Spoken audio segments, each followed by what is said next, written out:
নমস্কার, সিম্পল জীবনযাত্রার ছোট্ট একটি মিনি ব্লগে সবাইকে স্বাগত জানাচ্ছি। তো সকাল উঠে একটু বাজার চলে গেছিলাম, কারণ চানাচুর বিস্কুট এগুলো সব শেষ হয়ে গেছিলো।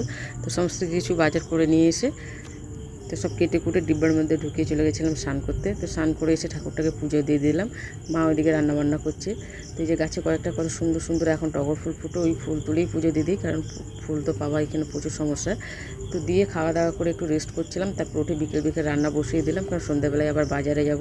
আর কালকে যেহেতু জন্মাষ্টমী, আজকে সারাদিনই নিরামিষ খাওয়া হচ্ছে, ওই জন্য আজকে মুগের ডাল সয়াবিন আলুর তরকারি হবে, একদম নিরামিষ।